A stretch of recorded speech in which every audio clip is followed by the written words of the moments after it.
listening to Marketing Evolved podcast with Jason Peterson, Holly Peterson, and Deidre Stevens.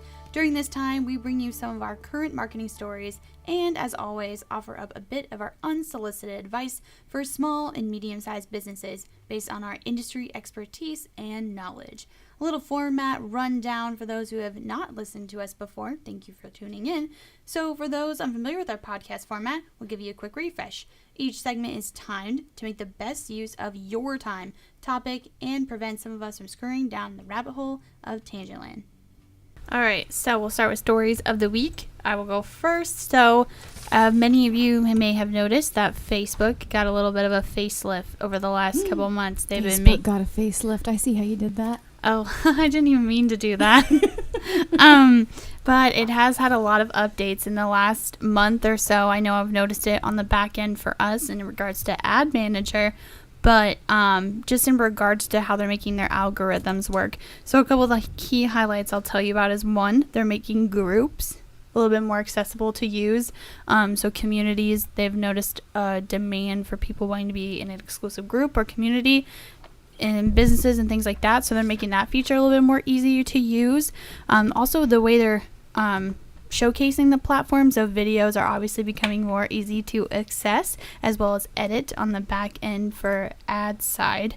And then another big thing I noticed with their algorithm, and this is, we've gotten this question before, is time doesn't really matter anymore. They have kind of figured out, obviously, what pages you like, what articles you tend to read, what friends you tend to follow the most, and those are the things that are going to pop up first. Now, obviously, the ads and stuff still get sprinkled in there, but Facebook has it pretty much down to a science of what posts that you want to see. It's really catered to what you want. So it almost doesn't matter anymore what time of the day you post, because your client or your customer is going to see it, your follower will see it regardless whenever. So I thought that was really interesting. And then, just as I've seen it change and evolve, and I've been reading up on it, you're going to see the privacy. Obviously, they've been trying to get a little bit stricter with privacy, but they're also kind of building out the messenger, their Facebook Messenger, their WhatsApp, and the Instagram Messenger. They're noticing that a lot of things are happening within there, so they're really trying to ramp up those sub platforms. So I've also noticed on the back end that they're allowing your ads to be longer. Yes, because that character limitation was quite difficult sometimes. I heard the bell, but I guess we're already discussing anyway. Yeah, go ahead. So just I've noticed for clients on the back end that we can actually have more content on the ad side of it, which is helpful. It doesn't always apply, or it's not always useful, but for some it's like you can't get your message out in 25 characters, if you really want to catch people. So that's good, I think. Yeah, the Facebook, I think I've liked it a little bit more as I've been reading up on it. The video ad part has been really nice. Editing it, and then also when to publish it, you can schedule it out, which is not new, but you can premiere it almost, which I played around with that with some of our clients, which has been really cool. And then just some of the tagging features of, to get it in the right groups so that more of your followers tend to see it, or potential new followers. So that's been really nice. So especially if you're really relying on Facebook and their native features for video, which is always what we're trying to encourage people to use, just from the get more love side of it. But yeah, on my end, I guess with what they've changed, I know everybody gets annoyed with how much the interface changes, but I would agree. I think what they've done is actually improvement. A lot of times I've not necessarily been a big fan of how Facebook's changed the interface, but I do. I think that what they've done lately is in response to, I think the tooling has changed. I wouldn't get people freaked out. Right. The skin hasn't changed. No. The interface really hasn't. It's more the tooling behind the scenes. I will say they did change the Facebook logo on your phone, but it's a lighter shade of yellow. To me, they highlight the groups more. I've noticed that in terms of how they're trying to make it encourage you to engage in other ways. I think, again, this is something I know I've talked a lot with Jack in the past about. It's just Facebook's not great for news. I know they dabbled in that for a while. That's just not really where they excel at. So I think more community focused, trying to be more that aspect. So, they've gone through a lot of growing pains. We've talked about that. But I do think some of these changes that they're doing is actually for the better. Yeah, I know for me and what I do, I have a lot of homework to do. I have some reading to do, because even what I read over the last couple weeks is still not probably to the level of these changes have been more on, I'd say, the ad manager's side than they have been just for the regular user. Yeah. But for businesses, they're really making it, I think, almost easier to get in front of the people that you want, and just make it look a little bit more not so cluttered. I think that's what I've noticed in the last couple weeks for us. But So. not at the expense, I feel like, which has been happening, Yeah. of the user. Mhm. Because I can't even tell you, for 2 years straight, I've been hiding ads. Oh, Because I'm yeah. so sick of seeing them over and over again, or some stupid variation. Like, I'm sorry, I don't want to see a lady trying on bras or getting suctioned up, in some sort of Spanx thing. Like, that kind of grosses me out. It's like, I don't even want to see myself like that. But, like, let alone some other people. So, like, I've hidden so many of those ads, and I've just gotten so sick of it. But, yeah. So, yeah, I think those are good. All right. Should I go next? Yep, Sure, go ahead. Go for it. All right. Well, Upwork just recently released the 2019 top, basically, jobs in demand. Not necessarily focused on pay, which that's another report that comes out, but jobs that are the highest in demand. And MSNBC did a story on it, just kind of summarizing essentially what they had concluded. And they do give you a top 20 list. A lot of the things on there, I'm not going to hash through every single one of them since there are 20 of them. But a lot of those are technology centered. Not a huge shocker for a lot of people. But question for you guys. What do you think is the number one in-demand job? Social media influencer. You wish. I know, right? Well, we were just talking about your sister. I think it's something related to financial tax. U.S. taxation. It's Yeah. just gotten so complicated. And like, for most part, accountants and bookkeepers and things like that, they've been able to suss out the ins and outs, but it's gotten even more complicated for businesses as well, which is what my sister does. That, yes, it's become a ridiculous muddy water to wade through. And sometimes, well, you have to know if you're following the rules. Otherwise, you can get slapped with big penalties. But anyway, yes, that's the number one. But just a couple others that are on the list as it pertains to what we do. Salesforce Commerce Cloud.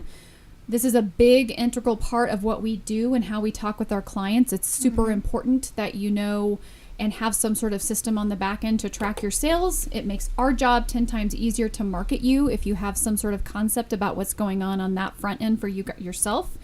Things like Magento or Shopify templates. These are e-commerce systems for websites and selling of goods, services, etc., mostly goods. That's high in demand from a development standpoint. And then even the 20th one, which was the last one on the list, good old podcasting. Woo! Right there. I can't really tell if it's on like the tech side for sort of producing it. I highly doubt there's probably not a shortage of people willing to podcast, but I'm guessing it's on the development side. Questions, comments? Well, I think whenever we have people come to us that are looking for jobs, for the last 20 years, I've talked a lot about how anybody that has the ability to style flex between having creative intelligence and technology, I think that would be Booyah. something. Top quote from that article: those who embrace continuous learning will find the most success in the new economy. Whoa. So Imagine that. don't get your degree and park yourself in what you think you're going to sit in the rest of your life, because chances are you're going to hit a ceiling pretty quickly. So Well, I mean, just from what I've seen in school and stuff like that, even over the last 5 years for me, yeah, things have definitely evolved into what has been in demand. What was in demand when I graduated high school 5 years ago is probably super irrelevant now. I joke with people all the time that my job wasn't even really a job 5 years ago. I mean, really, Yeah. in reality. to many, to many extents, yeah, So absolutely. many of those people, many of the people or jobs on that list, it's a skill that you're gonna have to learn now. So I mean, I'll be curious to see. I would be curious to see kind of what the pay for those are, or what the necessarily requirements are. Like, obviously some probably require a college degree to a sense, but some of it, a lot of it does not. yeah, No. right, a lot of it doesn't. So I guess that's for me. And some of these things are, even basically support to help people evolve into some of those roles. Like, one of the top ones is employee training. Another one is leadership development. I mean, you got to get people in the right mindset to, mold themselves or be willing to evolve into some of these roles. But Well, I think a lot of in the last 20 years that we've been doing this, it just seems like even the trade schools, they've been behind the current skill set of what is required. So my entire career, I've been hiring people and sort of training them into a role. I mean, I look at everybody here at Generate, including yourself, Jillian, Chelsea, Caitlin, Addison. They've all kind of morphed into a spot. Yourself, Holly, myself. So I think that idea that, yeah, I think some people, you have to be a lifelong learner and you have to be willing to adapt and focus on those. What are those intangibles that transcend everything? And I think it is. It's that ability to learn, problem solve, and pay attention to detail. Those are the three things I tell people. But as business owners are listening to this, and as I know we've talked about this a lot, I mean, and you guys sat in my interview with me. I mean, what, you know, I talk about me personally, but like, what attracts you almost as you're looking at a resume? It's not even probably even on a resume anymore. Can you tell if someone is going to be that lifelong learner? Like, I think as owners are listening to this, and there is definitely a need, especially in Lincoln, you know, the employment rate is still pretty low. Very low. Fact check that. You know, it's true. what is going to set these young people apart? Because Honestly, when I was interviewing for your role, and even to some extent Chelsea and Jillian as well, one of the questions I asked is, what is your ideal role? Or where do you see yourself in 5 years? And to so my many, goodness. that's very like, oh, that's so broad, that's out there, who knows? But I paid attention to the answer, because it's great that you have vision and that you are setting goals for yourself, Yeah. and you have a maybe even somewhat of a life plan.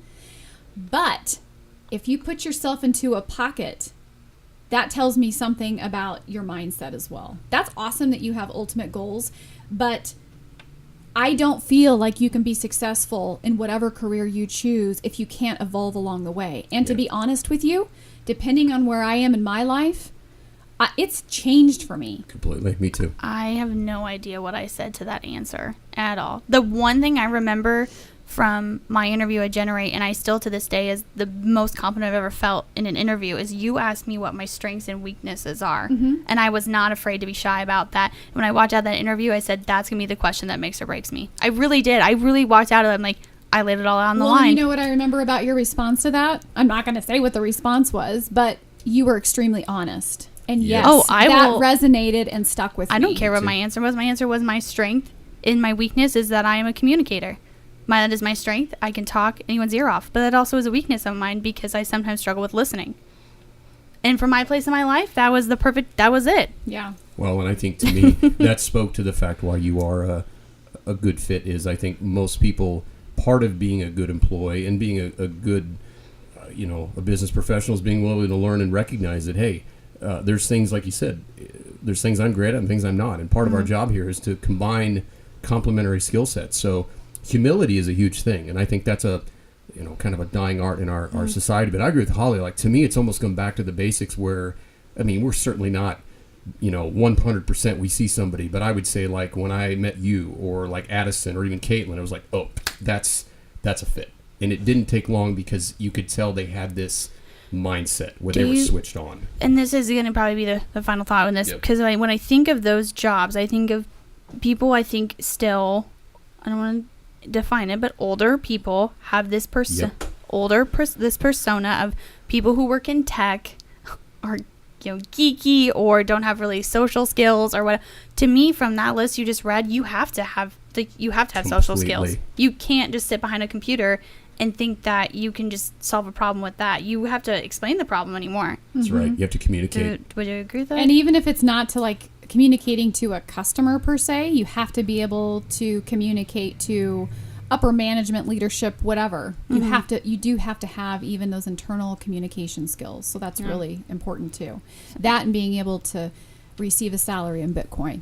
That's one of the big qualifications. Also, time management. When you said that list of jobs, Yeah. I would say time management is almost the skill that if you can learn now, it's a skill you'll have for the rest of your life. But Yeah. Yep.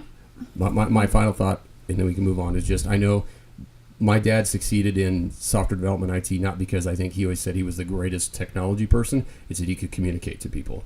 And so he could take that stuff. And I think for him, that's what allowed him to succeed in that era. Okay. Next. That would be you. All right. All right. So I don't usually pull out studies, but I thought this was kind of interesting because, Teacher Jason. well, there you go. You wearing your gauchos? I'm wearing my gown. Oh boy. Your puka shell necklace.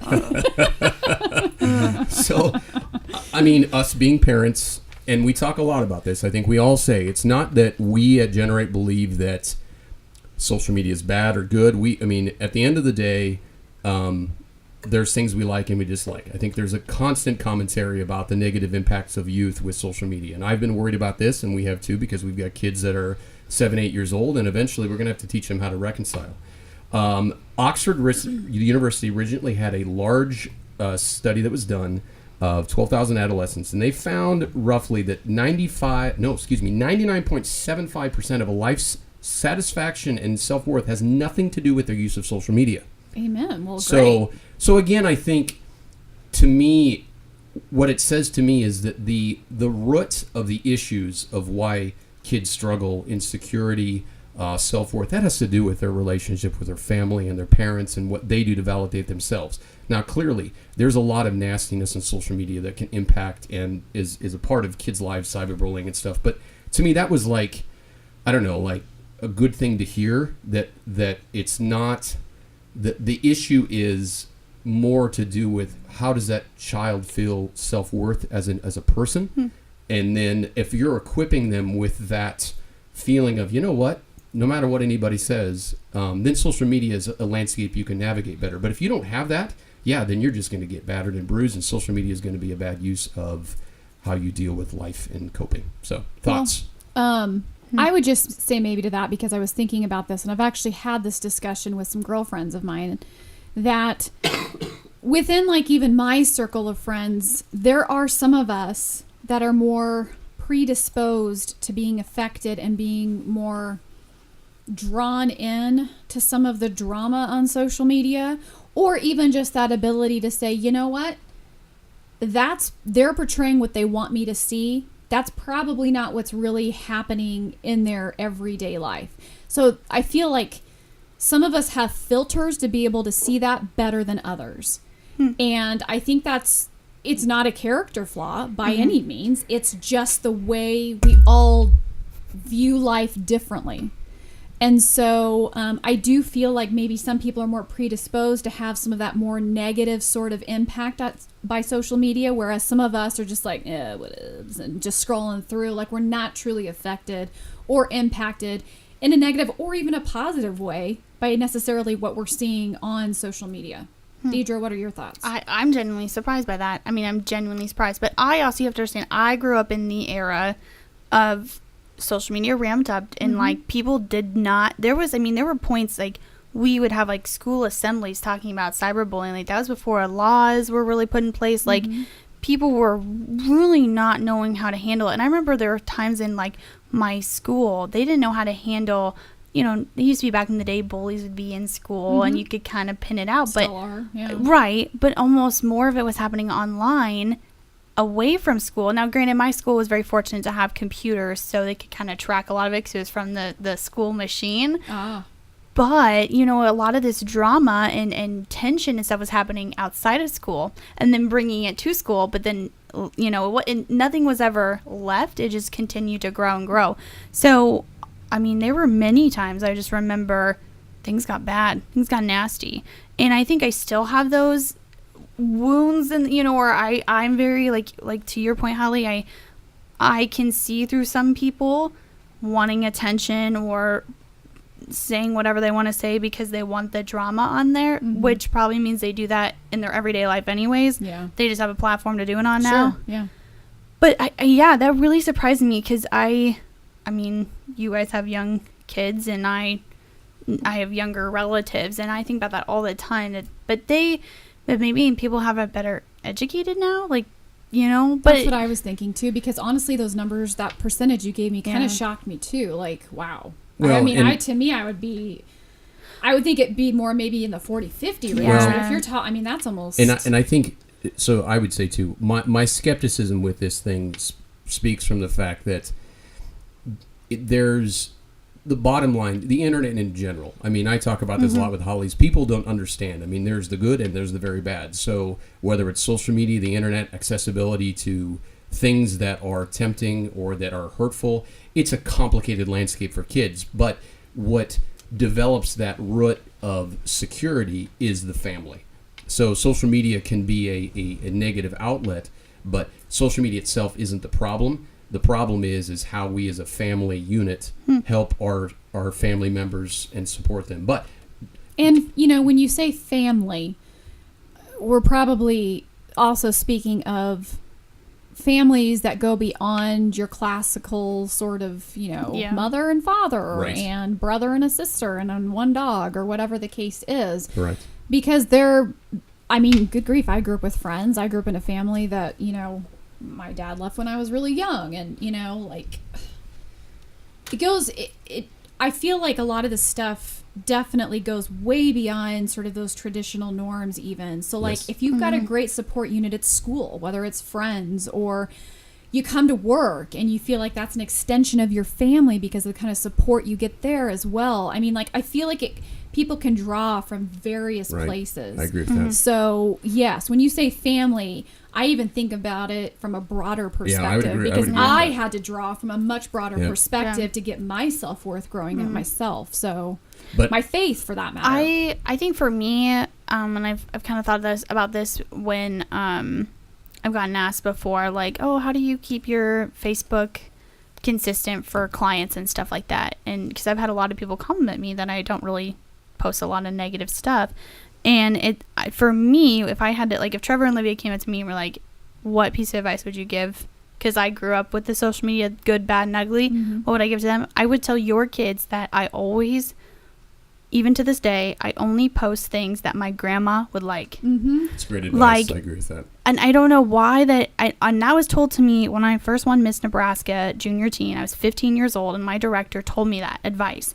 And it has resonated with me so much. And I just think that drawing off family and what, like you guys have all said, if kids today have almost those, I've seen social media guidelines for kids before, but it's like that once you get on the internet, who knows? Who knows what's I going to know, happen? It's a free-for-all. And so I've always kept that in the back of my mind, and I think that is something I'm still proud of to this day. There Good are for you. definitely things that I've posted that's like, I probably shouldn't have, or tweeted things that, well, no one really saw anyways, but I've kept that pretty consistent, and I'm proud of it too. I mean, it's kept. I think because anymore, especially I'm sure when your kids get old enough to apply for jobs, people creeping on your Facebook, they look- colleges do. I mean, Absolutely. that is almost your resume. That is almost that is your resume. That is it 'Cause right that there. speaks to your character as well. And that's, to Right. me, honestly, even more important than what you have on paper from a Right. skill set standpoint. Right. So So-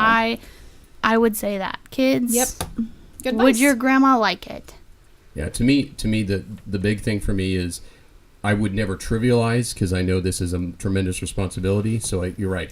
It's still, you can't just as a parent poo-poo it, but I think it's good to see that social media unto itself is not the systemic issue as much as it is how we help and equip our kids with truth and support in all aspects. Okay. Ding. Delayed bell. Well, my Well. my phone, it turned off, so I Okay. turned back on. All right, so our next part is our listener questions. So this question, I feel like I've been personally asked before, but I'm ready to have the team discuss. So this is from Ed. Should I use third-party platforms like Hootsuite, Buffer, etc. to do my posting for me? There have been articles online that say it penalizes, so discuss that. And then on the flip side of that, if a small business owner was listening, what do we recommend to them to do in regards to posting if they feel like they don't have time? Because I feel like a lot of people use those platforms because they don't have time. They can just schedule out and do it. So what do we think, team? Well, I know, Jason, if you want to, and I'm sure you're just begging to chime in on this sort of aspect of, how do I want to word it? Like, Well, whatever. You say what you're going to say. okay. I know. Well, generally speaking, and I realize this is always a moving target, but at least from what we've discovered, at least for the past 5 years, is that the tools, Facebook, Instagram, LinkedIn to some degree, maybe not as much as Twitter, but they tend to prefer you posting within the platform itself. I'm not saying that those necessarily are bad, but it would seem to me that if you're looking for the best chance for traction, given that Facebook does have some of those scheduling capabilities now, or if you're wanting to do it through Instagram and post over And there. even the insights. In the insights and stuff, it seems like the dashboard technology has not been as popular as it was when we first started, where Hootsuite was that was guns a-blazing. We used Buffer. My concern with that one was it's not really that helpful anymore to just post linked content. It gives a lot of suggested stuff, so just retweeting things and reposting articles isn't that helpful. But so I don't know. I don't know if I would say I would have to look, and get sort of brushed up on is it bad? But my instinct has always been the path of least resistance is to just stay true to the technology you use, because they usually always like it better if you use that platform to post. Yeah, so you're speaking more from kind of the trackability and Right. all of that good stuff. So, and I had a feeling that was the path you were going to take. So, I am going to challenge Ed and any other user who is contemplating or even has been using some sort of platform for that sort of tooling. Philosophically, how relevant is the information if you can go out and schedule it out for a week to 2 weeks out? Is it really worth it to post it if you can schedule it 2 weeks out? Are you being more in the moment? Are you being relevant to your potential followers, clientele, whatever the case is? Because everybody has a different scenario. But that has been our sort of age-old question as marketers, and as we're encouraging either and coaching our clients on what to post, or if we're even doing it for them and then having those conversations about, okay, what's it going to be this week? What are we talking about today? So I feel like sometimes those platforms allow you to be so lazy that you kind of almost to some degree stop trying and thinking about it. Yes, they do create consistency, which is fantastic and so important for social media. But at the same time, I feel like your information or the content that you're posting has the potential to be so much more stagnant and irrelevant to your followers. So that to me is the issue with those platforms and the kind of automation. Now, a lot of that tooling exists within the platforms themselves as well. So if you want to go out and schedule something that does make sense, maybe you're doing a promotion for that entire week. So it does make sense for you to promote out and talk about those things, and you already know what your messaging is going to be. But do it within the platform. Like Jason said, you're going to get more love for it. You're going to be able to track it better, and you're going to be able to make easier changes on the fly if you need to. So that's my thought. Mm-hmm. How do you feel, Deidre? I know that you've used Buffer before. Yeah. I used to really think like that was the way to go. But yeah, I have seen from other research and stuff like that, that they do prefer natively in the platform, I would say. I think this just comes back to if people come and coach with us, or if I met with someone for consulting or whatever, some of our clients, I think this comes back to the question that people really overthink social media, and so they feel like they do have to just overschedule it out, things like that. Like you said, Holly, if you got a promotion or you have an event coming up, of course, like that totally makes sense. Schedule it out, make it work. But I think that's the beauty of social media. And like I just said earlier, you don't have to have it timed really anymore. It's so much more flexible and fluid. So, I get it. Some people don't have time to post all the time. I think that's fine. We live in this world where just be consistent. So if you plan on posting twice a week, then stay consistent to that. Have goals that are really obtainable for you and your brand and your business. We have some clients that post every single day, works for them fine. We have some clients that post 2 times a week, totally fine too. I just know for me, and when I've been meeting with clients and kind of giving my consulting and coaching, I've noticed this trend that people just overthink it. And it's like, just take a notch, take a notch down and have fun with it.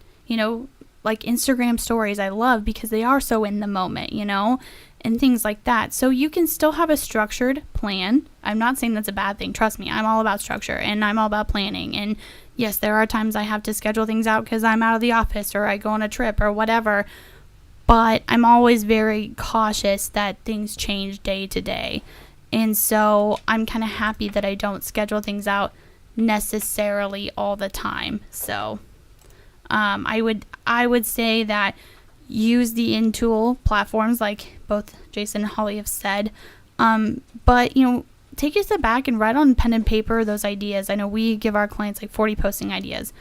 Write out ideas that work for you and then post those as you may, you know, as long as you're consistent. I just think that's the biggest thing. Yeah, consistent, authentic. Yeah, consistent and authentic, like we've all said before. But I know people say they don't have time and that's why they use those platforms, but there are little moments in the day that it just makes sense, you know, whether it's 8 a.m. or 8 p.m. So I would just say don't overthink it. And if you are in a pinch, use the in-tool platform. Okay. Question of the day. Question of the day.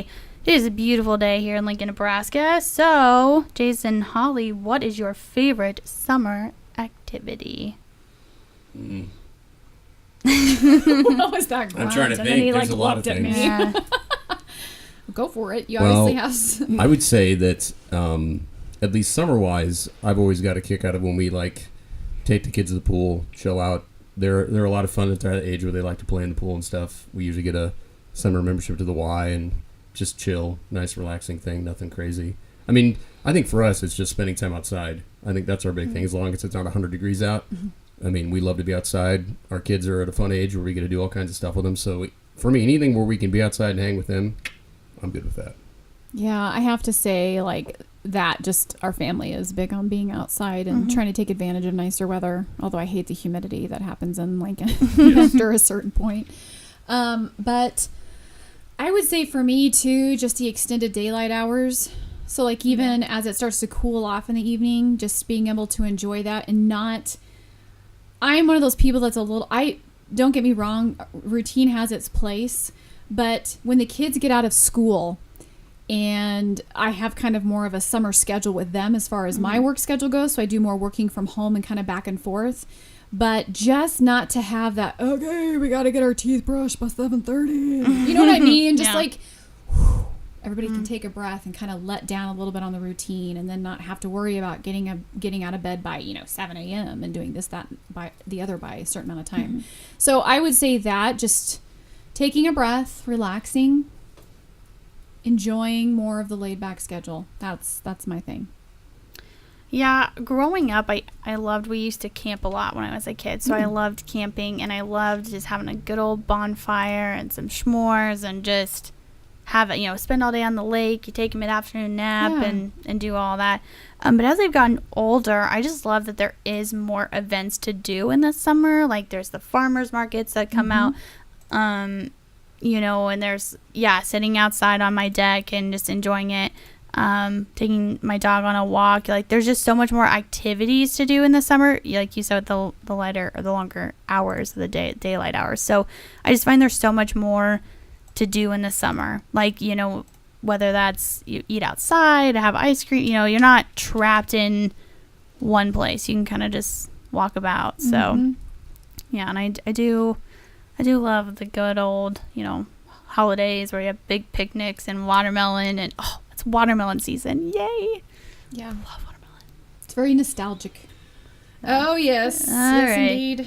So, before we give our final thought, everyone can find us on our social media platforms. So that's Generate Marketing on Facebook, Generate Lincoln on Instagram and Twitter, and of course, Generate Marketing on LinkedIn.